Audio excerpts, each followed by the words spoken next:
Hi but is Naveen voice over புதுசாக சேனலில் பார்க்குறவங்க சப்ஸ்கிரைப் பண்ணிக்கோங்க. ஏற்கனவே பார்த்துட்டு இருந்த லவ் ஸ்டோரியோட 4th எபிசோட் தான் பார்க்க போகிறோம். யாங்ஜி அங்கேருந்து ஓடுற பாதையில ஏன் இப்படி ஓடுறான் அப்படின்னு ரொம்ப கன்ஃபியூஷனாக நின்றுட்டு இருப்பான். அன்னைக்கு யாங்ஜியோட அம்மாவோட பர்த்டேன்னு தெரிய வருது. அவங்களுக்கு கிஃப்ட் கொடுக்கறதுக்காக இந்த யாங்ஜி ரொம்ப ஆசைப்படுறான். ஆனால் அந்த பிளேஸ் ரொம்ப தூரத்தில் இருக்கிறதுனால ஒரு சின்ன பையனால் அந்த தனியாக போக முடியாதுல்ல, அதை நினச்சி ஃபீல் பண்ணிட்டு இருப்பாங்க. முதல்ல லீ அவனை சென்டருக்கு கூட்டிகிட்டு போயிடலாம் அப்படின்னு தான் நினைக்கிறான். ஆனால் அந்த குழந்தை தொடர்ந்து அழுதுகிட்டே இருக்கணும், அம்மாவை பார்க்கணும் அப்படி இப்படின்னு சொல்லிகிட்டே இருக்குமா. அந்த குழந்தை அழுகிறத பார்க்கும்போது லீக்கு அவனோட அம்மா ஞாபகம் வந்துடுவாங்க. அதனால அவன் மனசு ரொம்ப இலகிரும். யாங்ஜி அவனோட அம்மாவை மீட் பண்ணுறதுக்காக கூட்டிகிட்டு போக முடிவு பண்ணுறான். ரொம்ப நேரம் ட்ராவலுக்கு பின்னாடி அவங்க அந்த இடத்தையும் ரீச் பண்ணிடுறாங்க. யாங்ஜியோட அம்மா கிட்ட யாங்ஜியை கூட்டிகிட்டு போய் காட்ட போகிற நேரத்தில் கரெக்டாக அப்பன்னு பார்த்து டீன் கிட்ட இருந்து லீக்கு கால் வரும். அந்த டிஸ்ட்ராக்ஷனில் யாங்ஜி திடீர்னு அங்கேருந்து ஓடிடுறான். லீ ரொம்ப பயந்து போய் அந்த சின்ன குழந்தைய தேட ஆரம்பிக்கிறான். இன்னொரு பக்கம் சாய் சென்டருக்கு திரும்பி வந்துட்டு இருக்கும்போது யாங்ஜியோட அண்ணாவை அங்கே அழுதுட்டு இருக்கிறத பார்க்குறான். ஃபாஸ்ட் எடுத்தோடனே இந்த குழந்தை இங்கே தொலைஞ்சு போயிடுச்சு போல அப்படின்னு தான் பயந்துட்டு இருக்கான். ஆனால் அவங்க பக்கத்தில் போய் பார்த்ததுக்கு அப்புறம் தெரியுது ஏதோ வழி தவறி வந்துட்டான் அப்படின்னு சொல்லிட்டு. அதுக்கப்புறம் தான் சாய்க்கு கொஞ்சம் ரிலாக்ஸாக வந்திருக்கும். யாங்ஜியை தூக்கிக்கிட்டு அவங்களோட அம்மா இருக்க இடத்துக்கு போகிறாங்க. அதே நேரத்தில் லீயும் அவனை தேடிக்கிட்டே அங்கே சேர்றாங்க. அது யாங்ஜியோட அண்ணாவும் சாயும் யாங்ஜி ரோட்டோரத்தில் ஒரு ரைஸ் கேக் சாப்பிட்டுட்டு இருக்கிறத பார்க்குறாங்க. யாங்ஜி சேஃபாக இருக்கிறத பார்த்ததுக்கு அப்புறம் தான் யாங்ஜியோட அண்ணா எமோஷனல் அழுக ஆரம்பிக்கிறான். அவனுக்கு தேடி கழிச்சு போயிருப்பானே, அதனால அந்த பையன் அங்கேயும் மயங்கி விழுந்துடுறான். அவனை ஹாஸ்பிட்டல் கூட்டிகிட்டு போய் ட்ரிப் போடுறாங்க. அவன் ஹாஸ்பிட்டலில் இருக்கும்போது யாங்ஜி அங்கேயே விட்டுட்டு சாய் அவங்களோட அம்மாவை பார்க்கறதுக்காக அந்த கிஃப்ட் எடுத்துகிட்டு போகிறாங்க. அவங்க நடந்து போகும்போது யாங்ஜியோட அம்மா யாங்ஜி இங்கே விட்டுட்டு போனதுன்னு நினைக்கிறாங்க. நீங்கள் ஏன் உங்கள் குழந்தை இங்கே விட்டீங்க அப்படின்னு சொல்லி கேட்டுட்டு அந்த கிஃப்ட்டை அங்கேயே அமைதியாக வச்சுட்டு கிளம்பி போயிடுறாங்க. அவங்க அம்மா சாய் போனதுக்கு அப்புறமேட்டுக்கு அப்படியே அழுதுகிட்டே இருக்காங்க. ஏன்னா இன்னைக்கான நாள் யாங்ஜியோட பர்த்டே. சாய் அவனோட பர்த்டே செலிப்ரேட் பண்ணணும் அப்படின்னு டிசைட் பண்ணுறாங்க. ஏன்னா இதுதான் யாங்ஜியோட லாஸ்ட் பர்த்டேவாக இருக்கும் அப்படிங்கிற மாதிரி சாய்க்கு ஃபீல் ஆகும். உடனே லீயை கூட்டிகிட்டு போய் பக்கத்தில் இருந்த ஒரு சின்ன கடையில் எல்லா பொருட்களையும் வாங்கிட்டு வராங்க. சாய் இருந்த பொருட்களில் வச்சு அழகாக அந்த டேபிள் செட்டப் பண்ணுறதை பார்த்து லீ ஃபர்ஸ்ட் எடுத்தோடனே பெருசாக கவனிக்க மாட்டான். ஆனால் கொஞ்சம் கொஞ்சமாக அவனோட மனசு மாற ஆரம்பிக்குது. அவன் குக்கிங்லேயும் கொஞ்சம் இன்ட்ரெஸ்ட் காட்ட ஆரம்பிக்கிறான். ஒரு சின்ன கன்வீனியன்ஸ் ஸ்டோர்லேருந்து அந்த பர்த்டே பார்ட்டி நடக்குது. அங்கே எல்லாரும் சேர்ந்து ஹாப்பி பர்த்டே அப்படின்னு பாட்டு பாடிட்டு இருப்பாங்க. யாங்ஜி அந்த கேண்டியில் ஊதும் போது அப்போ ஜோ பண்ணுறான். என்னோட அண்ணே ரொம்ப அன்லக்கி தெரியுமா அப்படின்னு யாங்ஜி சொல்லும். அதுக்கப்புறம் சாய் அவளோட சைல்ட்ஹுட் மெமரிஸ் எல்லாத்தையும் பேச ஆரம்பிக்கிறான். அவள் என்னென்ன குறும்புத்தனம்னா செஞ்சா அப்படிங்கிற அந்த ஸ்வீட்டான மூமெண்ட்ஸ் எல்லாத்தையுமே நினச்சி பார்த்து சிரிச்சுட்டு இருப்பாங்க. இதை கேட்ட லீ மனசுல நிறைய மாற்றம் வர ஆரம்பிக்குது. திரும்பி வர வழியில் லீ சாய் எப்படி இந்த குழந்தையெல்லாம் கேர் பண்ணி பார்த்துக்கிட்டா அப்படிங்கிறத நினச்சி பார்த்துட்டே இருக்கான். அந்த மெமரிஸ்லாம் அவனுக்கு ஒரு ஆறுதல் மாதிரி இருக்கும். அன்னைக்கு லீ என்ன பண்ணுறான்னா சாய்க்கு ரெகுலர் செக்அப் பண்ணணும்ல, அதை பண்ணி பார்க்குறான். அவன் ஹாஸ்பிட்டலுக்கு கூட்டிகிட்டு போனதும் அங்கே அன்எக்ஸ்பெக்டடாக ஒரு பெரிய விஷயம் வெளில வருது. லீக்கு அங்கதான் ஒரு விஷயம் தெரியுது. ஒரு பேஷண்ட்டுக்கு நடந்த சர்ஜரி ஃபெயில் ஆயிடுச்சுன்னு. அதோட பேஷண்டோட ஃபேமிலி முழுக்க அவனை குத்தம் சொல்லிட்டு இருக்காங்க. நீ தான் எல்லாத்துக்கும் காணும் அப்படின்னு சொல்லி பேச ஆரம்பிக்கிறாங்க. இது கேட்டதும் லீயோட மனசுக்குள்ள அவன் ஏன் என்னை மார்க்லாண்டர் காணும் அப்படிங்கிற மாதிரி ஒரு டவுட் வந்துடும். ஆனால் அப்போ நர்ஸ் சாயோட ரிப்போர்ட்டை கொண்டு காட்டுவாங்க. அதை பார்த்ததுக்கு அப்புறம் தான் உண்மை புரியுது. அவன் நினைச்சது எல்லாமே தப்பு அப்படின்னு. ஆனால் கொஞ்சம் அவனுக்கு சங்கடமாக தான் இருக்கு. அதே சமயம் லீ மாதிரி உம்முன்னு இருக்கிற ஒருத்தையும் கூட சாய் இவ்வளவு அக்கறையா இருந்து பார்த்துக்கிறது அவனுக்கு ரொம்ப சர்ப்ரைஸா இருக்கும். இவன் ஏன் இப்படி மாறி இருக்கான் அப்படின்னு சொல்லி அவன் யோசிக்க ஆரம்பிக்கிறான். இன்னொரு பக்கம் ஹாஸ்பிட்டல்ல ஒரு சீனியர் ஸ்டூடெண்ட் அவங்களோட ஒய்ஃபை கேர் பண்ணிட்டு இருப்பாங்க. அது நல்ல ஹஸ்பண்ட் தான் அப்படின்னு சொல்லி எல்லாரும் பாராட்டிட்டு இருப்பாங்க. அதை பார்த்து சில பேர் எனக்கு இப்படி ஒரு ஹஸ்பண்ட் இருந்தால் எவ்வளோ நல்லா இருக்கும் அப்படின்னு பேசிட்டு இருப்பாங்க. இதை கேட்ட ஆண்டிக்கு அவங்களோட பாஸ்ட் நினைவுகள் எல்லாத்தையும் வர ஆரம்பிக்குது. அவங்களோட ஹஸ்பண்ட் முன்னாடி நல்ல மனுஷனாக தான் இருந்தார். ஆனால் இப்போ அந்த சந்தோஷம் மொத்தமாக இல்லாமல் போயிடுச்சு. அப்போ அவங்க ஹெட் நர்ஸ்ல சொல்கிறாங்க, முன்னாடி நடந்த மிஸ்டேக் மாதிரி இன்னொரு தடவை ரிப்பீட் ஆகக்கூடாதுன்னு. அதுக்கப்புறம் டீன் சில நாளை சரியாக சாப்பிடாம நூல்ஸ் மட்டும் தான் சாப்பிட்றான். இது தெரிஞ்சதும் அந்த ஆண்டி அவனுக்கு எலும்பு சூப்பு பண்ணி கொண்டு போகிறாங்க. ஆனால் சர்ப்ரைசிங்காக பொதுவாக எல்லாருமே மரியாதையாக நடத்துகிற டீன் ஆண்டியை மட்டும் ரொம்ப வெறுக்கத்தக்க ஒருத்தவங்களை பார்க்குறான். அவங்க கொண்டு கொடுத்த அந்த சூப்பை கூட எனக்கு வேணாம், எடுத்துகிட்டு போ அப்படின்ட்டுருவாரு. இதனால ஆண்டி ரொம்ப மனசு உடைஞ்சு போய் அந்த சூப்பை எடுத்துகிட்டு அங்கேருந்து கிளம்பிடுறாங்க. ஆனால் அந்த சூப் லீக்கும் சரி யாங்ஜிங்கும் சரி ரொம்பவே பிடிச்சிருக்கு. அவங்க ஆசையாக அதை சாப்பிட்டுட்டு இருக்காங்க. அதை சாப்பிடும்போது திடீர்னு டீன் எலும்பு சூப்புங்கிற பேர் கேட்டதும் ரொம்ப ஃப்ரீஸ் ஆகிடுறாரு. ஏன்னா அந்த வார்த்தை அவருக்கு ஏதோ ஒரு பாஸ்ட் மெமரியை ட்ரிகர் பண்ணிடுது போல. அப்போதான் ஒரு ட்விஸ்ட் ரிவல் ஆகுது. தாய்க்கு இருந்த ஃபர்ஸ்ட்ல லீ தான் அப்படின்னு டீன் ரியலைஸ் பண்ணுறான்.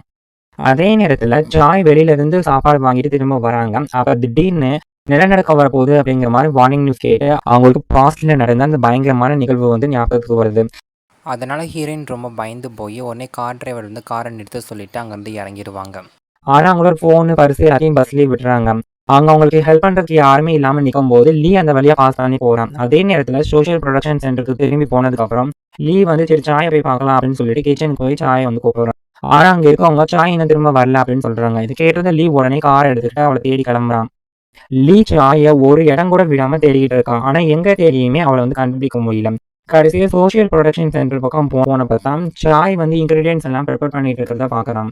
அதை பார்த்தது தான் அவனுக்கு ஒரு பெரிய ரிலீஃபாக இருக்கும். ஆனால் அன்றைக்கி தான் லீயோட அம்மாவோட டெத் ஆனிவர்சரியாக இருக்கும். அதனால் வெளியில் உட்காந்து அவன் கொஞ்சம் ஒயின் குடிச்சிக்கிட்டே அவங்க அம்மாவை பற்றி நினச்சிட்டு இருப்பான். அந்த நேரத்தில் சாய் அவனை பார்த்துட்டு அவன் இன்னைக்கு நாள் ஃபுல்லாக தன்னை தான் தேடி அலைஞ்சிக்கான் அப்படிங்கிறத புரிஞ்சுக்கிறான். அப்போ சாய் வந்து ஏரி பக்கம் போய் பார்க்குறா. அங்கே லீ தனியாக உட்காந்துருக்கான். அவன் மெதுவாக போய் வா நான் உன்னோட சேர்ந்து குடிக்கிறேன், என்னோட சேர்ந்து நீ குடிக்க வரியா அப்படின்னு சொல்லி கேட்குறான். அதே சமயம் ஹாப்பி பர்த்டே அப்படின்னு சொல்லி யாரும் சொல்கிற மாதிரி ஒரு வாய்ஸ் கேட்குது. லீ கையில் இருந்து அந்த கிளாஸில் இருக்க ஒயின் எல்லாத்தையும் அவன் குடிக்க ஆரம்பிக்கிறான். 2 பேரும் அப்படியே அந்த நட்சத்திரங்கள் இருக்க அந்த வானத்தை கீழே உட்காந்துருக்காங்க. அப்போ அவங்களுக்கு டிஸ்டன்ஸ் கொஞ்சம் குறைஞ்ச மாதிரியே ஃபீல் ஆகுது. ஆனால் இப்போ திடீர்னு சாயோட தம்பி அங்கே வரான். அவன் வந்த உடனே அப்போ இப்போலேருந்து எல்லாருமே ஒரே ஃபேமிலி தான் அப்படின்னு சொல்லுவான். இது கேட்டதும் லீ ஒரு செகண்ட் அப்படியே ஃப்ரீஸ் ஆகிடுவான். சாய் ரொம்ப அவமானப்பட்ட மாதிரி ஃபீல் பண்ணுறாங்க. அவனோட தம்பி இப்படி நடந்துக்கிறத பார்க்கும்போது அவங்களுக்கு அப்படியே தரையில் முழுகிற மாதிரி இருக்கும். அவள் உடனே அவனோட கையை பிடிச்சிட்டு அங்கேருந்து கூட்டிகிட்டு போகிறா. நீ அதிகமாக குடிச்சிட்டியோ அப்படின்னு கேட்குறான். ஆனால் அவனோட தம்பி நான் ஆல்ரெடி எனக்கு எல்லாமே தெரிஞ்சு போச்சு, நீ தானே அவனோட ஃபர்ஸ்ட் லவ் அப்படின்னு சொல்கிறான். சாய்க்கு வந்து ஒரே ஆச்சரியமாக இருக்குது. அவன் எப்படி இதை கண்டுபிடிச்சான் அப்படின்னு சொல்லி பயப்படுறான்.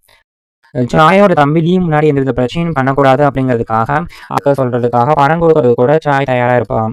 ஆனால் சாய் திரும்ப அந்த ஏரிக்கு வந்து பார்க்கும்போது அங்கே லீ இருக்க மாட்டான். அவன் நைட்டே எங்கே கிளம்பி போயிருப்பான். அவன் ரொம்ப குடிச்சதுனால ஆஃபீஸ்லேயே வந்து தூங்கியிருப்பான். அடுத்த நாள் காலையில் வெளில வந்தப்ப சாயும் அந்த ஆண்டியும் ஸ்வீட் பொட்டேட்டோஸ் எல்லாத்தையும் காய வச்சுட்டு இருப்பாங்க.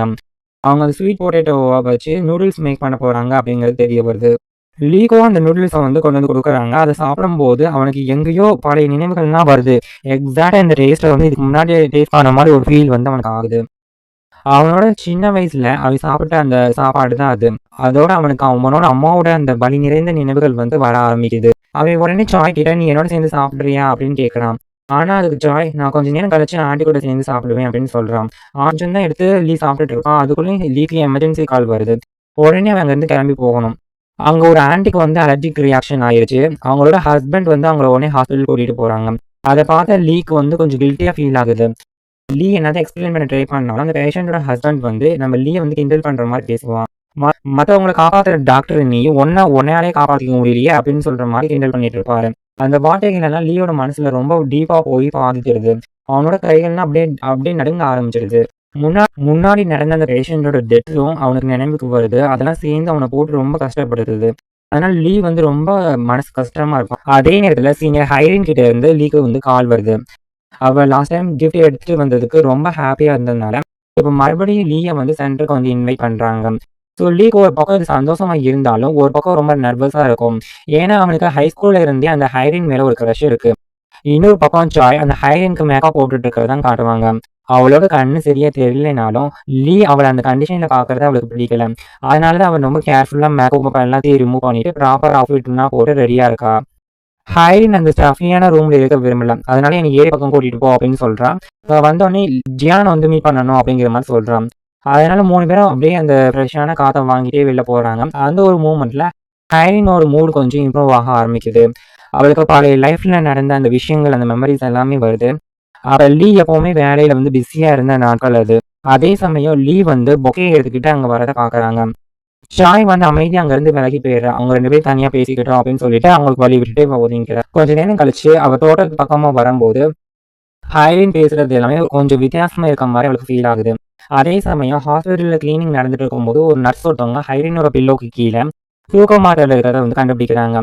இது சரியில்லையே அப்படின்னு நினைச்சு எல்லாரும் பயப்பட ஆரம்பிக்கிறாங்க. சாய் உடனே ஏரி பக்கம் வந்து ஓடுறான். அங்க போய் பார்த்தா ஹைரின் மெதுவா தண்ணிக்குள்ள வந்து மூழ்கிட்டு இருக்கிறத வந்து பாக்குறான். உடனே கொஞ்சம் கூட யோசிக்காம தண்ணிக்குள்ள குதிக்கிறான். ஆனா 2 பேருக்குமே ஸ்விம்மிங் வந்து வராது. ஆனா 2 பேருமே ஆபத்தான நிலையில வந்து மாட்டிக்கிறாங்க. அதே நேரத்துல லீ அந்த பக்கத்துக்கு வரான். லீ கரெக்டா ஏரி பக்கம் வந்ததும் கிரவுண்ட்ல வந்து ஹேண்டல் இருக்கிறதையும் அதோட ஹைரினோட செருப்பும் அப்புறம் சாயோட செருப்பும் இருக்கிறத வந்து பாத்துடுறான். அதை பார்த்த உடனே அவன் ஏதோ தப்பா நடக்குது அப்படின்னு லீ வந்து புரிஞ்சுக்கிறான். உடனே கொஞ்சம் கூட யோசிக்காம ஓடி போய் தண்ணியில வந்து குதிச்சிடுறான். அவன் ரொம்ப சுலபமா 2 பேத்தையும் தண்ணியில இருந்து வெளில எடுத்துட்டு வந்து ஹாஸ்பிட்டல் கூட்டிட்டு வரான். ஹைரீனை காப்பாத்துனதுனால லீ வந்து கொஞ்சம் எமோஷனலா வந்து உடைஞ்சு போயிடுறான். சரியான நேரத்துல வந்து உதவி கிடைச்சதுனால ஹைரீனோட உயிரை வந்து காப்பாற்ற முடிஞ்சிச்சு. ஹாஸ்பிட்டல் ரூம்ல லீ வந்து பார்க்கும்போது ஹைரீன் வந்து சுயநினைவு திரும்பிடும். ஆனா லீ உள்ள வந்தப்ப ஹைரீன் அவனோட முகத்தை பார்க்கல. அவ யாரோ உள்ள வந்திருக்காங்க அப்படின்னு தான் நினைச்சிட்டு இருக்கா. அப்ப ஹைரீன் வந்து ஒரு விஷயத்த சொல்றா. நான் இப்போ ஒருத்தருக்கு மட்டும் பாரமா இருக்க மாதிரி ஆகிருச்சு. அதனால நான் வாழணும் கூட எனக்கு தோணல அப்படின்னு சொல்றான். இதை கேட்ட லீக்கு வந்து அழுகையை வந்து கண்ட்ரோல் பண்ணவே முடியல.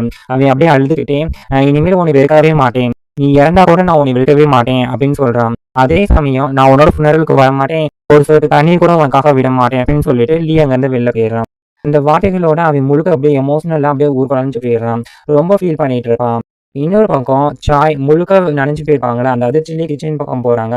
ஆண்டி பார்த்த உடனே அவளுக்கு வந்து டவல்லாம் கொடுத்துட்டு ஒரு சூப்பெல்லாம் போட்டு கொண்டு வந்து கொடுக்குறாங்க. கொஞ்ச நேரத்துக்கு அப்புறம் சாய் நர்ஸுங்களோட சேர்ந்து கான்வர்சேஷன் வந்து கேட்குறான். லீ எங்கன்னு யாருக்குமே தெரியல அப்படின்னு பேசிட்டு இருப்பாங்களா, அதெல்லாம் நினைச்சு கவலைப்பட்டுட்டு இருப்பாங்க. உடனே நம்ம சாய் வந்து லீ எங்க போயிட்டான் அப்படின்னு சொல்லிட்டு ஹாஸ்பிட்டல் முழுக்க வந்து தேடி பாக்குறாங்க. ஆனா அவன் எங்க தேடியுமே இல்ல. அவனோட காலை தான் வெயிட் பண்ணிட்டு இருப்பான் அப்படின்னு அவளுக்கு தோணுது. உடனே அங்க போய் பாக்குறான், அங்கேயும் இல்ல. ஆனா உண்மையிலேயே நம்ம லீ ஹாஸ்பிட்டலோட ரூஃப் டாப்ல தான் நின்று யோசனை பண்ணிட்டு இருப்பான். அவன் தனக்கு தானே கேள்வி கேட்க ஆரம்பிக்கிறான். எதுக்கு என்னோட வாழ்க்கைக்குள்ள ஒரே மாதிரி ஒரே ஒரு பொண்ணு மறுபடியும் வரான்னு. ஒருவேளை இது விதியா இருக்குமோ அப்படின்னு நினைச்சு அவன் வந்து குழப்பம் அடைகிறான். சாயோட இருந்த எல்லா மூமெண்ட்டையும் வந்து அவனோட மைண்ட்ல அப்படியே ஃபிளாஷ் மாதிரி வருது. அதுக்கப்புறம் அவனுக்கு வந்து ஒரு விஷயம் வந்து புரியுது. அவன் வந்து சாயை வந்து கொஞ்சம் கொஞ்சமா லவ் பண்ண ஆரம்பிச்சிட்டான்னு. ஆனா அந்த ஃபீலிங்ஸ் வந்து அவனுக்கு இன்னும் கன்ஃபியூஷனா தான் இருக்கு. அவன் அடுத்து என்ன பண்ணணும் அப்படின்னு தெரியாம யோசிக்க ஆரம்பிக்கிறான். அடுத்த நாள் காலையில ஒரு பாட்டி அம்மா சாய் கிட்ட வந்து கேக் செய்யறதுக்கு மலைக்கு போய் கொஞ்சம் இன்கிரீடியன்ட்லாம் கலெக்ட் பண்ணிட்டு வர வேண்டியதுமா அப்படின்னு சொல்லிட்டு கூட்டிட்டு போறாங்க. அவங்க 2 பேரும் அங்க நல்லா சில்லுன்னு காத்து வாங்கிட்டு அப்படியே ரிலாக்ஸா ஃபீல் பண்ணுவாங்க. அப்ப சடனா அந்த பாட்டி அம்மா வந்து கத்துறாங்க. என்னன்னு பார்த்தா ஒரு விஷப்பாம்பு வந்து அவங்களோட காலில் வந்து கடிச்சிருது. ஷாய் உடனே அதிர்ச்சி ஆகி அப்படியே வாயை மூடிக்கிறான். அவன் உடனே உதவி தேடி மலையில வந்து ஓட ஆரம்பிக்கிறான். அடுத்து என்ன நடக்க போகுதுங்கிறத அடுத்த எபிசோட பார்த்து தெரிஞ்சுக்கலாம். எக்ஸ்பிளைன் பண்ணி உங்களுக்கு பிடிச்சிருந்துச்சுன்னா மறக்காம நம்ம சேனல் சப்ஸ்கிரைப் பண்ணுங்க, லைக் பண்ணி உங்க ஃப்ரெண்ட்ஸ் அண்ட் ஃபேமிலி மெம்பருக்கு ஷேர் பண்ணுங்க. தேங்க்யூ ஃபார் யுவர் வாட்சிங்.